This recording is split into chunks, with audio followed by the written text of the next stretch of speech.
What's up, GEO? Just being GEO. You are marked priceless. That's right. GEO out here in the matrix, unplugging people from this system of life that we live within. The rat race, man, the American dream, the rushing after materialism, the manna, the curse of the manna. This is all the matrix, the consumption, the consumerism, the systematized big city. You need this. But you never knew you needed it until they told you. In fact, without it, you were just fine. But until they showed you what it did, and until they showed you what it could do, until they showed you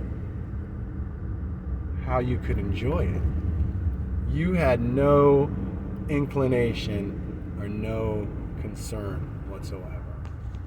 But now you're under the impression that you need it. In fact, you're willing to sit down and cut a check for $2,000, $3,000, $5,000, whatever it is. It's consumerism. It's this whole idea of branding. You need this. Buy my product, buy my product, buy my product. And so we're stuck in this cycle of grinding, going to work to make a living, trying to accumulate mass amounts of wealth so we can have a reputation and have friends around us, because look.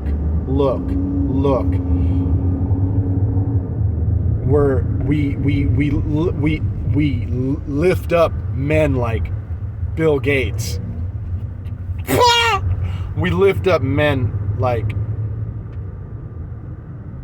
Bezos, even Jobs. No, we lift no one up like that. No.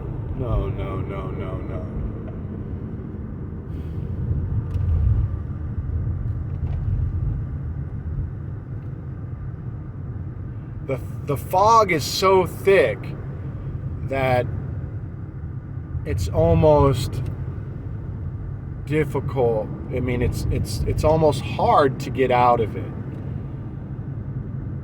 Why would we idolize anyone that's because they have more than us?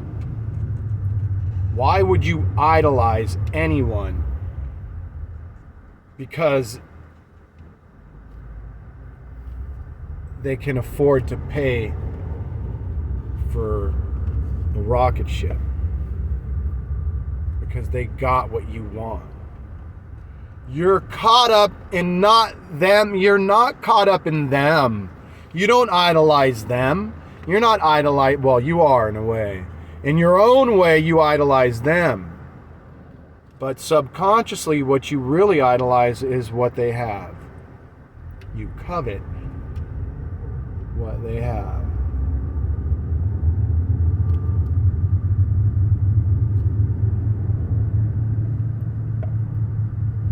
And mask it with this idolization of the person,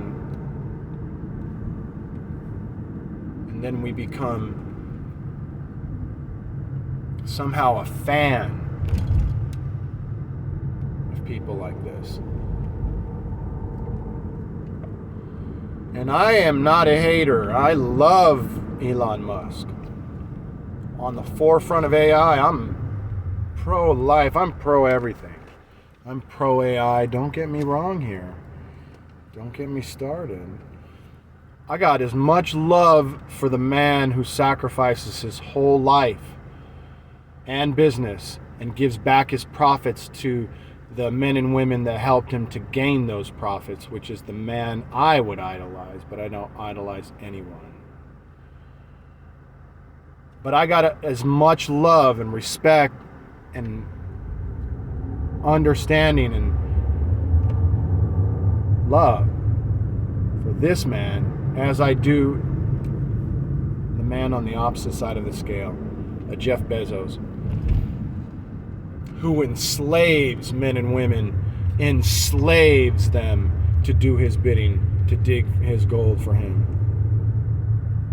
and then parades around as if he's some one to be looked up to or something.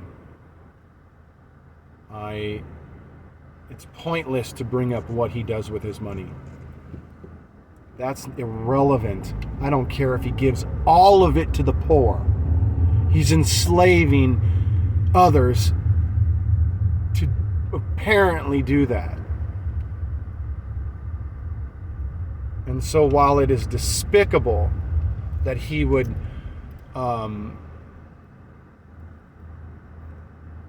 do such a disservice to his own, none other than himself, while it's despicable in itself, I have the same love for him as I do the other man. I understand both sides. I understand Bezos. I understand Bill Gates. They're just caught up. They're caught up in whatever system that they're caught up in. And I'm not here to judge that, define that, recognize that, know that. I'm here only to hold a point of neutrality in all things. I love both men. If anything, I'd probably spend more time with Bezos than I would with the other man. Why do I need to spend time with the man who knows what he's doing, that's doing the right thing? I would spend more time with Jeff. Chill with Jeff. Kick it with Jeff. Love on Jeff. Find the love in Jeff, soften Jeff's heart. That's what I would be doing. He's the one that's apparently all messed up, unfocused. But I don't know what his lifelong plan is. I don't know if any of these drivers out here that are delivering packages, thousands of them every day, enslaved. I don't know if he has a big plan to take care of those folks. I don't know.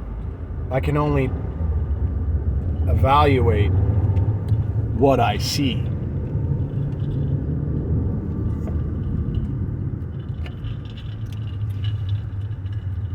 This is the matrix. Consumerism. Buy my product. Help me get richer. And we freely submit ourselves. I love the license plate in front of me. It says DMT 3550. Inside joke for all you DMT fans out there. And so this is the matrix that we speak of. This consumerism, this cycle of gotta go, gotta hurry up and go, gotta go to work. And not only this, but the whole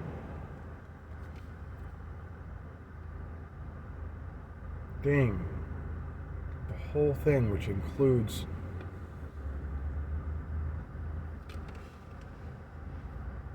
what we've been fed with our own idea of spirituality and the interpretation of the Bible and how it's been interpreted throughout the ages and how it's been just defamed. I mean, there's just so much horror that has come from this Christianity, this Bible thumping religion. And I'm not putting down good Christians, nor am I putting down Christianity. But so much horror has come from, you must believe as I believe. that has to go. But anyway, so yeah, it's this whole system that we unplug people from. That's what we're doing, baby. And we're trying to get you down to a baseline of understanding that only God exists. Nothing can exist outside of God. Nothing. And what binds you, what limits you, what causes you to stay within the construct of mind chatter, confusion, doubt, fear, and all the other stuff that goes along with that,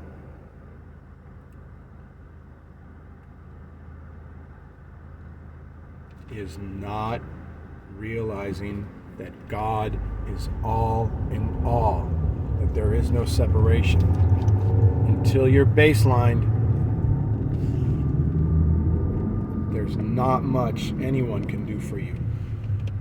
Until you know that it's all God, you will continue to live within this fear and this doubt and this separation. Until you realize that God is all in all. And that means all in all. There's no but about it. There could be no but about it.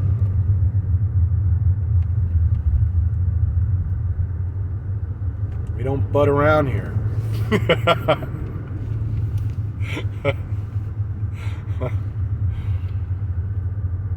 And it might take some time to come to live that out, to see through and realize that there's nothing in this world besides God. There's no battle going on, battle of Armageddon.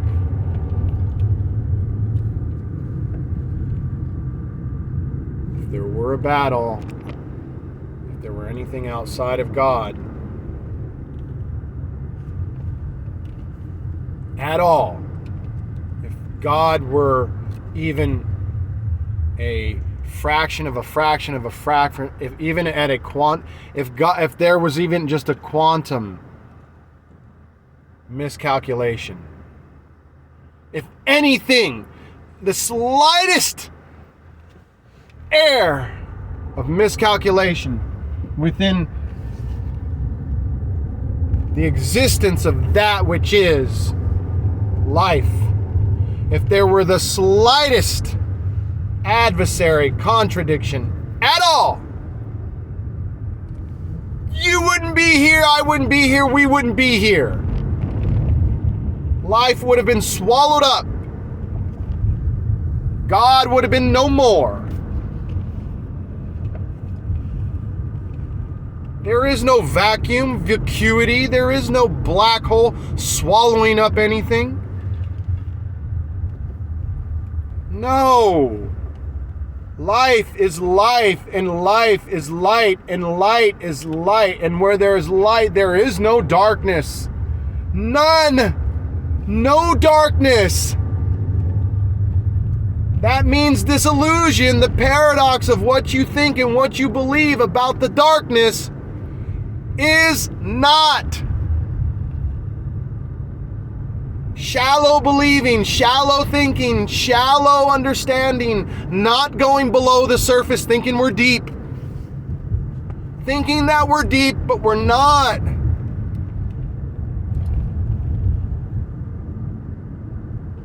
Wanting to put on gear before we dive. Not going in the deep water. It's too scary. Afraid of the pressure. You gotta be willing to die before you can live. And I mean die. You have to be willing to die. You've gotta be willing to implode to go deep without gear. You've gotta be willing to give up your life, to give it over and die. And then you can see that you're alive. And then you can see that there's no death. Then you can see the atonement. Then you can be the atonement. Then you can be one. And you're willing to die. That's what it is. Where there is light. Now, some things I say you agree with, like where there is light, there is no darkness. You've heard that before. You may have heard it in some of the songs that you sing. I don't know. It's in all the songs, but it's shallow. We're shallow. We don't take the song to be literal when it's meant to be. We don't take it to be metaphorical when it's meant to be metaphorical. We don't understand the paradox because we're still within this idea of fear. Remove fear and put adoration. I fear nothing. There is no fear. Fear is an illusion. I don't even fear the God that is. I don't fear God. Why would I fear my Father? I do not fear my Father at all. My Father and I are one. I fear not my Father. My Father fears not me. There's no fear involved. To use the word fear because it has some sort of respect or something like that, like there's some dual meaning. No, adoration, adornment. I adore my Father. I am one with my Father. I am able to be in the presence with my Father. I don't hold my head down in the presence of my Father. I hold my head up.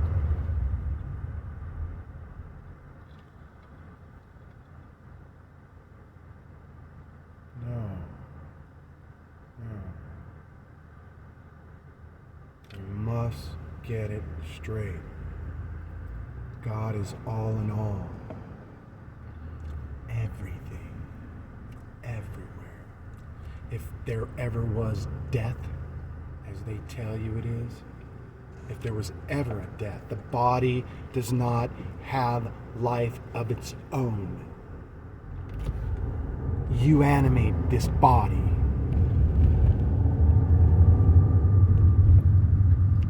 It doesn't have life of its own. Without you, the body drops. It's just dirt. Made from the dirt. It's nothing. It's just energy. Vibrating. Without you, there is no life in it. So the body doesn't die neither. The body never had life of its own. You're the life. And you don't give life to the body. You don't give over some of your life to the body to make it life. No. The form simply takes cognizant expression, manifestation, because of you and everything you are. You are the energy. You're the form behind the form. This form is not life itself. It's just an illusion.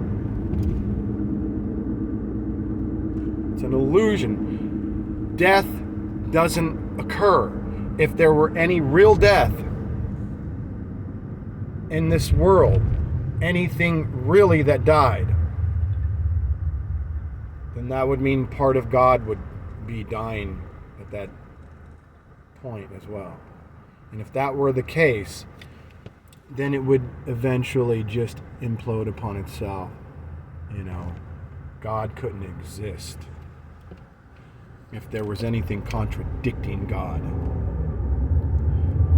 There can be nothing to contradict God.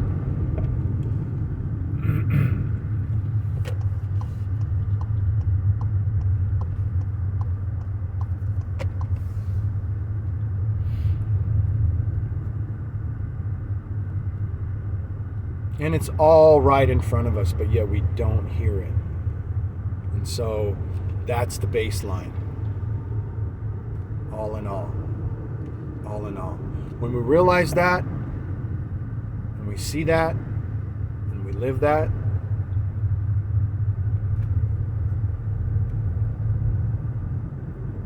we can become effective.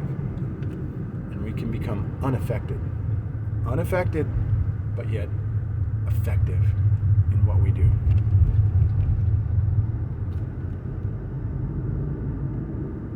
See, now this is some real love. This is some real love. And so that's what it is. That's what we do. We unplug people from the matrix. We give it to them straight, just as it is, as we see it. We go direct. We don't bypass.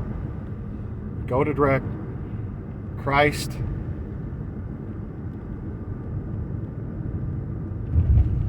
is what we see. Christ is what we be.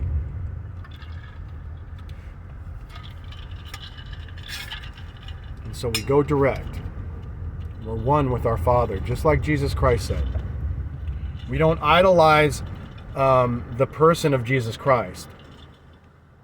We idolize the Christ.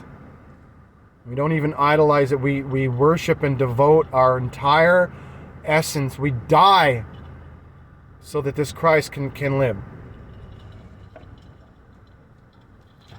This is why we die. We die so that this Christ within us can live. Without impediment, without distraction, without contradiction. No more fear and doubt and misunderstanding. Now we can smile. Now we can go, wow, man, dang, that was crazy. You know, living that way. We don't need to live that way. We really don't. Everything takes care of itself when you are in a direct experience with Source. I'll give you an example. I mean, this happens every day. Parking spots. People do your work for you. You know, not that I want people to do my work for me. I mean, I go overboard. I do the work for other people as well. You know, I'm there to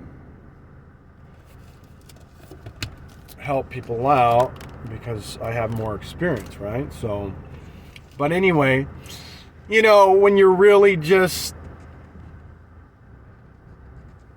when you're just not even paying attention to it, that's because that's the whole problem, you know. The whole problem is we pay attention, too much attention. But when you're really not paying attention, certain things happen or people come up and go, hey, you want me to do that for you?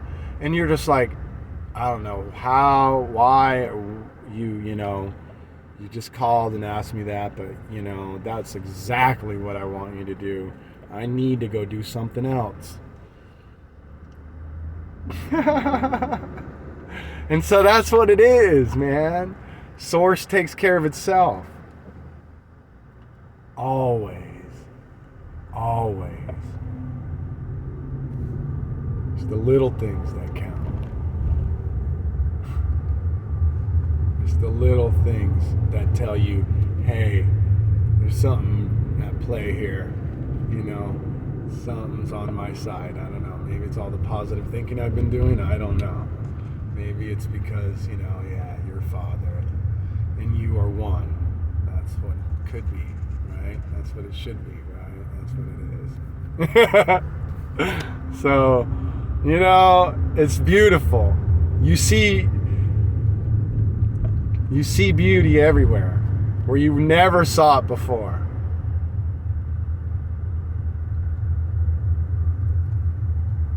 It's it's so I get crazy, you know, and someday I'm gonna just explain it really well. It's crazy beautiful. It's beyond beauty. There's a different word for it.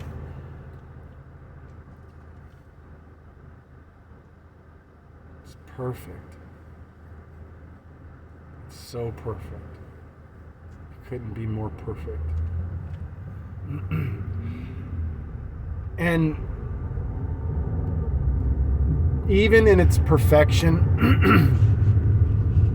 even within the illusion, the adoration and devotion that we see within the human being, the human being that loves God, you know, the Christians, and all the, doesn't matter what religion you belong to. I hate religion, you know. I hate traditional churchianity, doing and doing and doing, and, you know, let your hair down. People want to let their hair down. They want a safe place.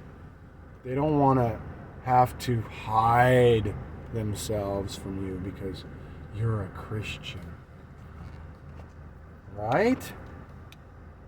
I mean, come on.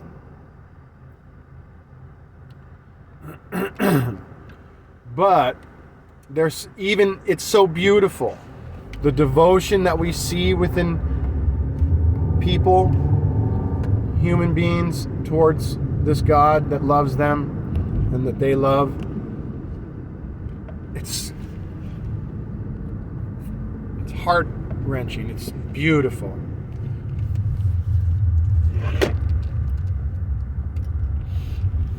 The songs, the hymns,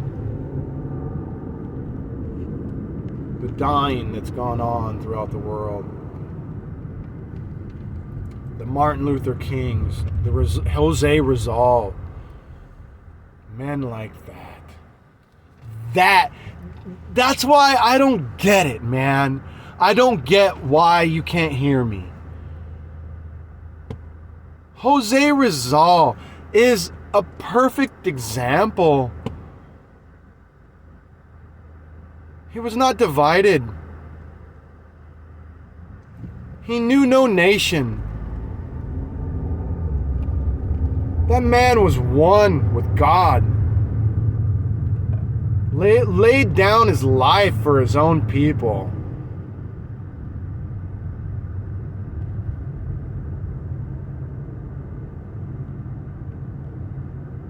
This is such a great example of this unity I speak of. A Renaissance man. A man that could speak many languages, that traveled the world.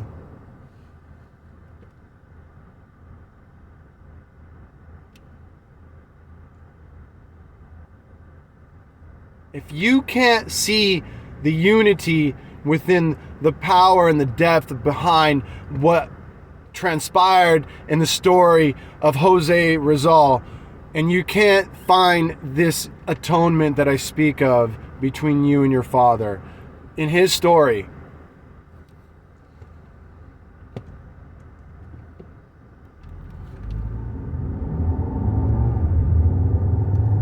then maybe we're not really hearing what's being said within the story itself.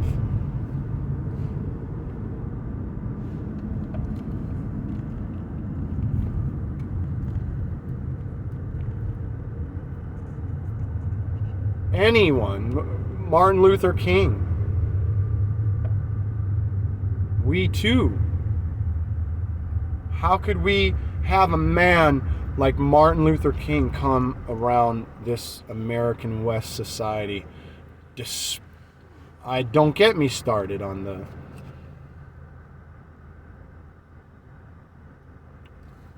Western occupational hazardous happenings. You know, we know that already. We don't need to talk about all that, right? But it's crazy, right? So, but how could you have a man like Martin Luther King come out and be on camera, recorded,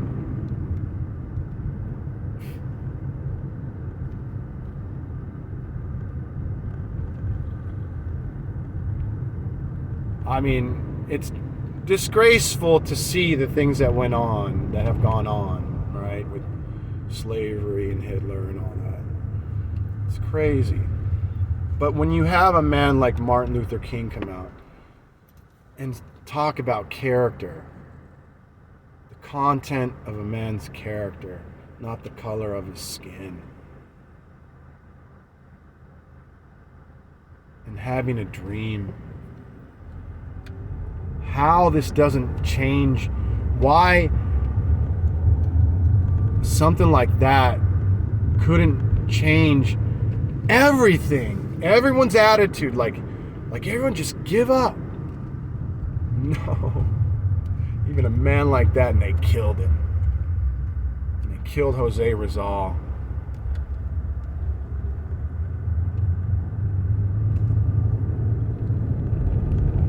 I want nothing to do with any illusion, any of the construct of thought and craziness that goes on within this construct that we live within. They shot him to shut him up. They shot Jose Rizal to do the same thing, to continue. And everyone just bows their heads.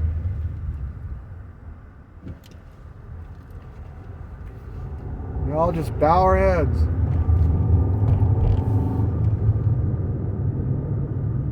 How can any man or woman witness the life and story of a man like Jesus Christ, Jose Rizal, or Martin Luther King, and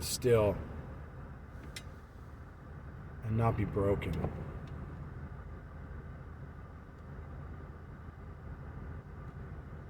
How can you not be broken?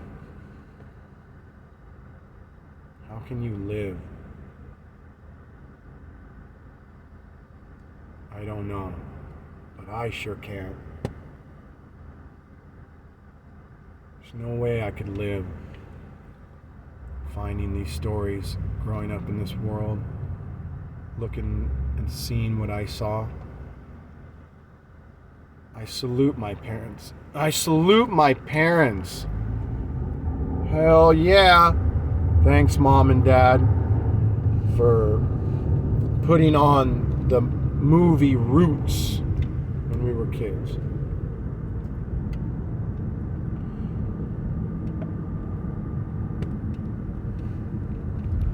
But yeah, there's just no way. There's just no way that we can grow up and just be passive and lethargic. I don't know. I don't care. No, not here. We care. We have no care because we're at peace. But all that means is that we really care.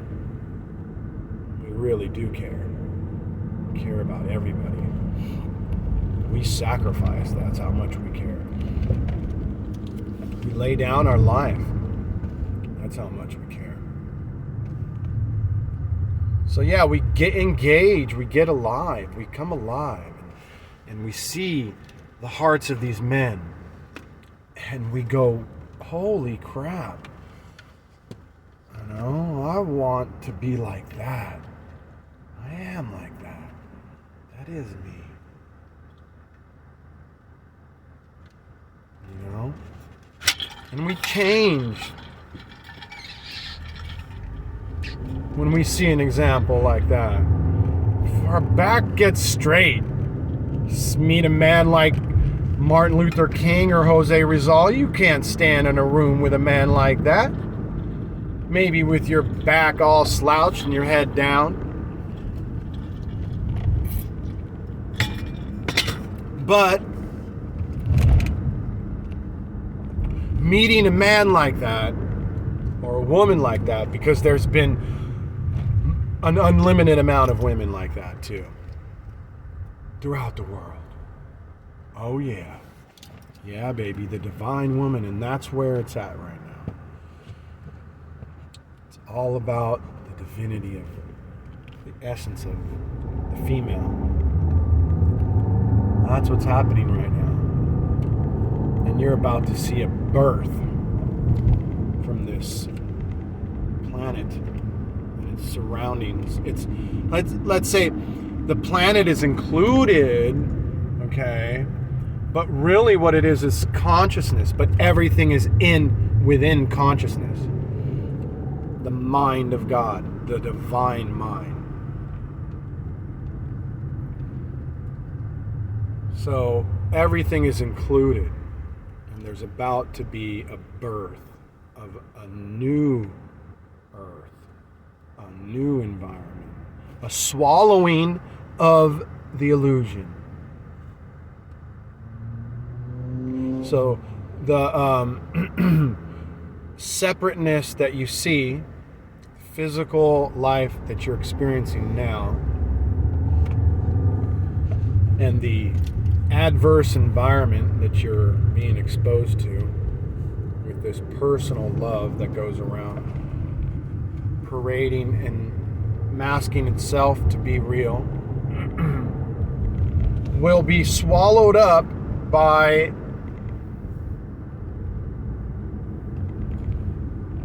the reality of things. The illusion will be seen by everyone to be nothing.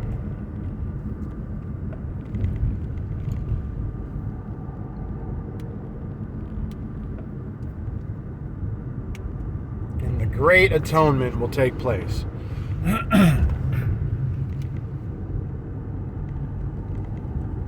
The shaking off of all mortality will be done.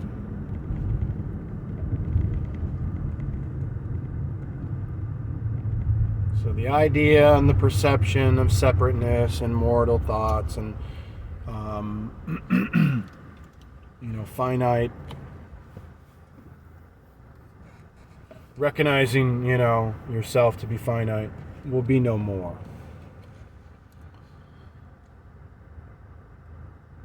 No more.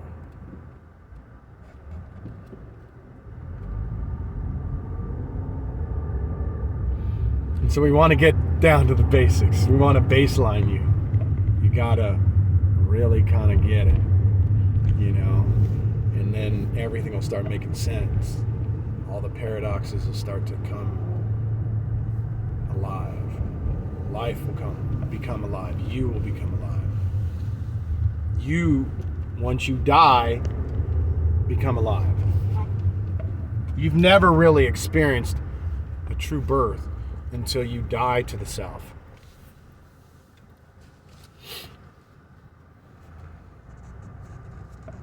And I don't mean just dying to a responsibility or dying to a commitment or a decision you made. I mean dying, I mean letting go of the ego. Eliminating your separateness between you and God completely.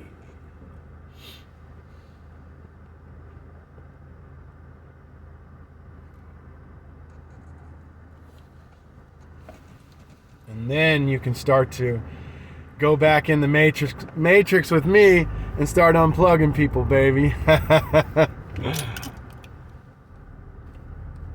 You know what I'm saying?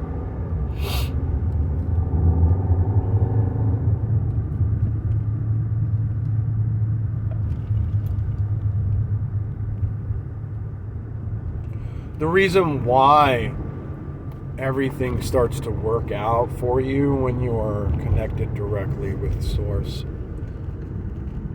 and a lot of times we can be, because we already are, everyone's connected to Source. Everyone is God. There's only God, right? So you can be unaware and unconscious of it and have a lot of these things, little things around you, work out for you, like finding a parking spot, being lucky, having a good attitude everywhere you go, and have having that attitude be reflected back upon you, which is really nice and beautiful.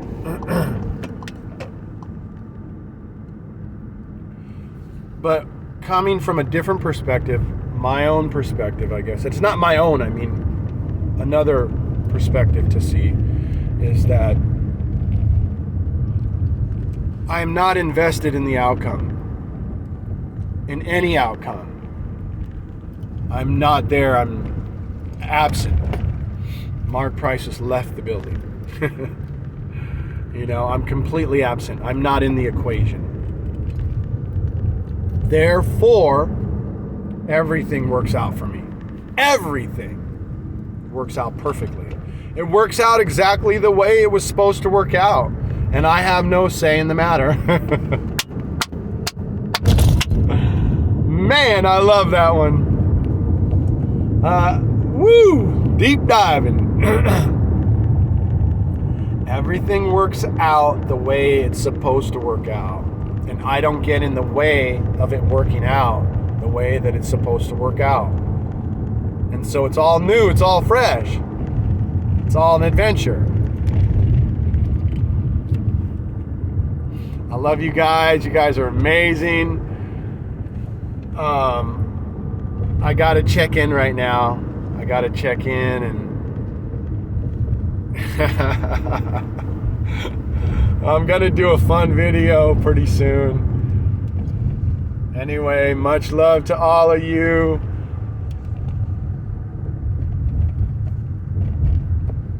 Try to take a listen. What I'm telling you, some really core, basic stuff that you gotta get within your own character. Martin Luther King had this kind of character, and so did Jose. Go listen to them for a while. Love you all. I will be back.